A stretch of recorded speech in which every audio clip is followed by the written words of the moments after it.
First, the death of a Baltimore legend.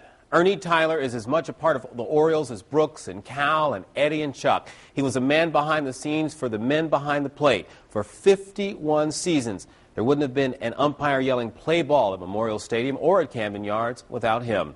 ABC 2 News' Tim Rutherford has more on the death of Baltimore's original Iron Man. The story of Ernie Tyler's life is the story of baseball in Baltimore.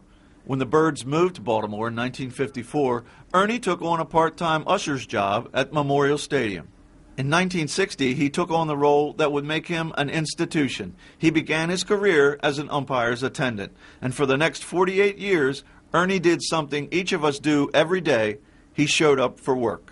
I missed a couple of births and a couple graduations, too. Ernie was a blue-collar guy like so many of us. He wasn't afraid to roll up his sleeves and get his hands dirty. Before every game, he rubbed the game balls with mud. It was one of his favorite things to do. And he took such pride in explaining that process to visitors to the ballpark. It was just always neat to watch him explain how he did that.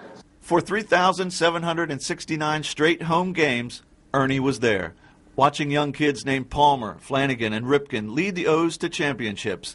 But then in 2007, his streak came to an end because of a call from Baltimore's other Iron Man. Cal asked Ernie to join him at Cooperstown for his induction into the Hall of Fame. Ernie just couldn't say no. When I got the call, so it was about a 30-second delay. Well, I was so overwhelmed I couldn't get my mouth open. And the answer was, yes, I'll do that. Sure, be delighted, Ernie will be missed by the Orioles, by his family, by you and me. But like the Oriole way, the Tyler way remains strong in Baltimore. His sons, Jim and Fred, head to Camden Yards for every home game, serving as the home and visiting clubhouse managers. In Baltimore, Tim Rutherford, ABC 2 News. Ernie is survived by his wife of 64 years, Julianne, and their 11 children. Funeral arrangements are still being worked out. Meantime, funeral arrangements for Ernie Tyler have just been announced, I should say. Viewings will be held Sunday and Monday at Evans Funeral Chapel in Forest Hill. They'll go from 3 until 5 and from 7 until 9. A funeral mass will be held at St. Ignatius Church in Forest Hill Tuesday morning at 10:30.